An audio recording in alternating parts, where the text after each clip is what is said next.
গত মৌসুমে আলু ও বোরো ধানের কাঙ্ক্ষিত দাম না পাওয়ায় কৃষকরা এবার আমন ধানের চাষ নিয়ে শঙ্কায় পড়েছেন। তাদের আশঙ্কা মৌসুম শেষে ধানের দাম বেশি না হলে পথে বসতে হবে। তাই লাভের আশায় ঝুঁকি নিয়ে আমন চাষ শুরু করেছেন জয়পুরহাটের কৃষকরা। কাঙ্ক্ষিত ফলনে লাভের আশ্বাস কৃষি বিভাগের। জয়পুরহাট প্রতিনিধি আলমগীর চৌধুরীর তথ্য এবং ছবিতে ডেস্ক রিপোর্ট। বাম্পার ফলন হলেও গেল মৌসুমে আলু ও বোরো ধানের দাম না পেয়ে লোকসান হওয়ার আতঙ্ক কাটছে না জয়পুরহাটের কৃষকদের। ধানের দাম বেশি না হলে আবারও লোকসান হতে পারে এমন শঙ্কায় পড়েছেন তারা। এমনিতেই সার, কীটনাশক ও মজুরি সহ অন্যান্য উপকরণের দাম বেশি হওয়ায় বেড়েছে ধানের উৎপাদন খরচ।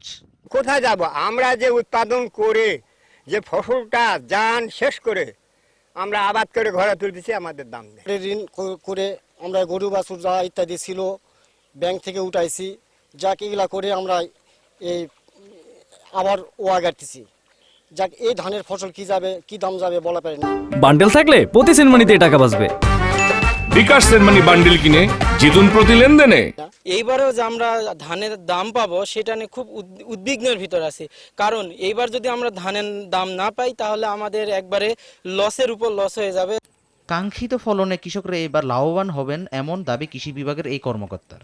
কৃষক তাদের যে লাভবান হবে আশা করছি, কাঙ্ক্ষিত ফলন পাবে এবং তাদের এই রূপামন আবাদে যে যত ধরনের সহযোগিতা করা দরকার কৃষি সম্প্রসারণ অধিদপ্তর তাদের সহযোগিতা করবে।